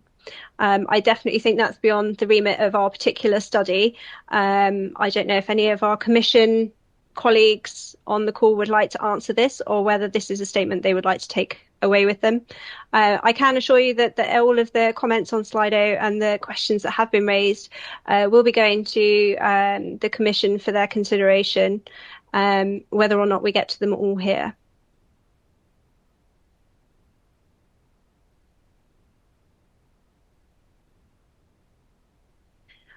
So sorry, Vincent. No, I'm just concluding that there's no reaction from DG MARE colleagues on that one, but I think it's a relevant question, of course, a natural question at the end of this presentation. Maybe if I can jump in, I just want to reassure that exactly this is the objective of this full evaluation, is rethinking on what is there. But as has been said at the beginning of this event, this is not an landing obligation alone evaluation. It will be fitted in the CFP regulation evaluation, and then we cannot anticipate any of the results of where we are going. But it is absolutely clear that this rethinking is what we are calling evaluating, and it's exactly all the spirits of all this study. Thank you. Lovely, thank you very much. So the next question that has the highest upvotes here, what have been the benefits of the landing obligation? So it sounds like our viewers on Webstream would like a little bit more information on what we think the benefits of the landing obligation have been. Robert, would you like to take that, or should I hand that to the wider team? Well, I can make a start, and then perhaps others might wish to join in as well. I mean, one of the things that I think we've been trying to do, the report does try and provide a balanced view, and it's not looking at all of the challenges, but also some of the benefits. So there were some elements there that we try to draw out through our case studies, some of the benefits that they're provided. And, one of the things that the landing obligation is trying to do is change the behavior of fishing. And in some of the case studies, we had actually demonstrated that, certainly the last example I mentioned in the Bay of Biscay with nephrops. So that's a clear behavioral change that led to a benefit, so that they've reduced the amount of time and, economics in sorting the catch, and has resulted in a cleaner catch. So there are other sort of examples that we can draw out in our report where there are benefits. There's definitely a clear objective to the landing obligation and the relevant side of things, but it's very much on a regional basis, sort of what's working well, what isn't working so well, and I think that's also one of the questions that has been raised here about sort of looking at it on the regional level. So I'll invite others as well, perhaps that's been more involved in some of those case studies and in intricacies of the data itself, to provide further examples where required. Thanks. Sandra, I see that you've taken yourself off mute, so go ahead. Yeah, thanks. Sorry, I think the last part you said, indeed, Robert, that was also what I wanted to highlight. So I had a regional cooperation, which did evolve, I would say, also as a result of the landing obligation, because it was stimulated, of course. So we really found, I think, during this evaluation that did happen, and that it worked, I would say. So that's definitely, I think, one of the benefits.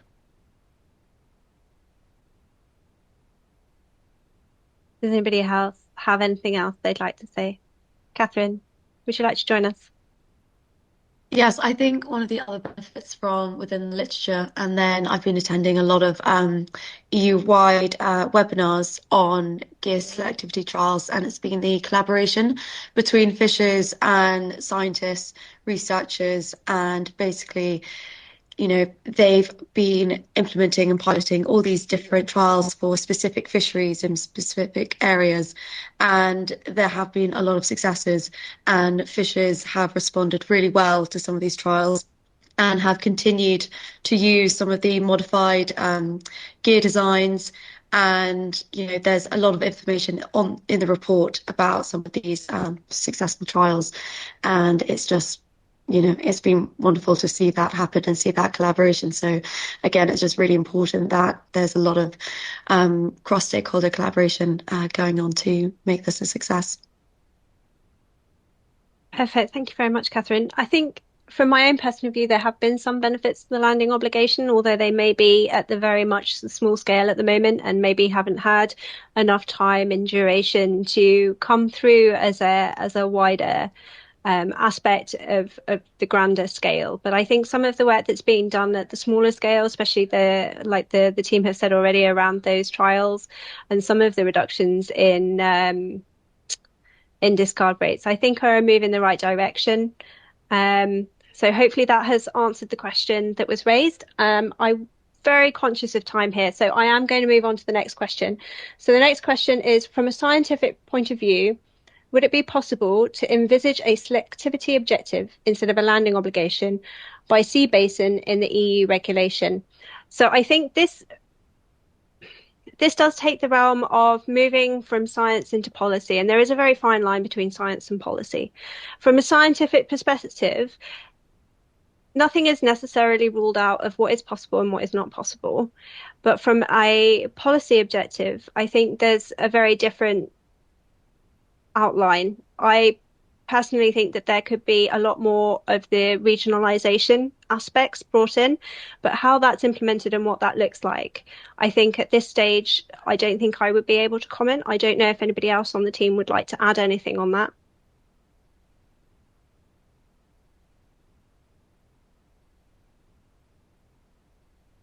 I think it's a very complicated question that would need a lot of further thought and insight into what could be possible and how that could work. Robert, I saw you unmuted, so I'm going to call on you. Yeah, just certainly through regionalisation and the multi-annual plans. Obviously, they are a vehicle framework where this has the opportunity to engage multiple stakeholders in different areas and member states. So there is a framework there within which this could be implemented. And it's although the landing obligation has been around for a number of years now, I think it's people are now beginning to see how it could work. So I think, looking at it from more of a sea basin or sort of a regionalisation, I think could certainly be something that could be explored a little bit further, in my personal opinion. Perfect. Okay, thank you. So I have just been prompted that we have gone over time. So we are going to have to call it there on answering questions as a team, but I thank you very much to the team for answering the questions on the fly. It's always a difficult one in that you never know quite what's going to come in. So thank you very much for your contributions on that aspect. Now, my understanding is that the poll is still live, and as is the ability to add any additional comments you'd like to share. Is that correct, Alea? Yeah, there was a place where people could drop their comments. Actually, we will show in a minute. We have sort of a final wrap-up question.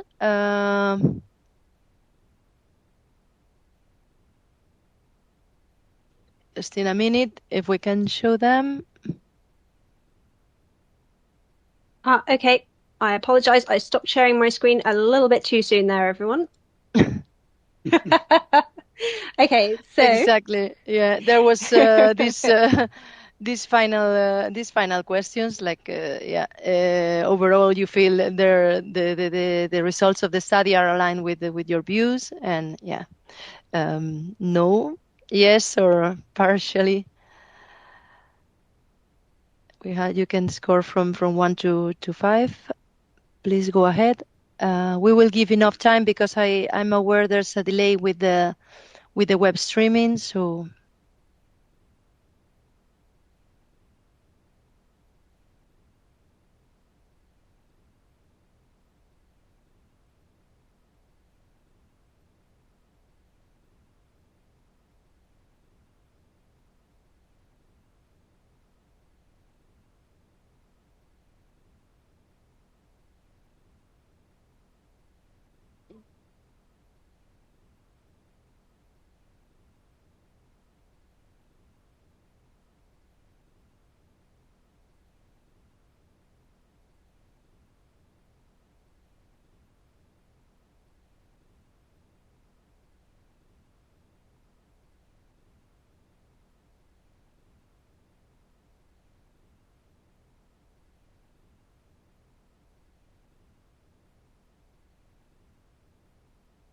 I don't know about anybody else, but I am finding them fascinating.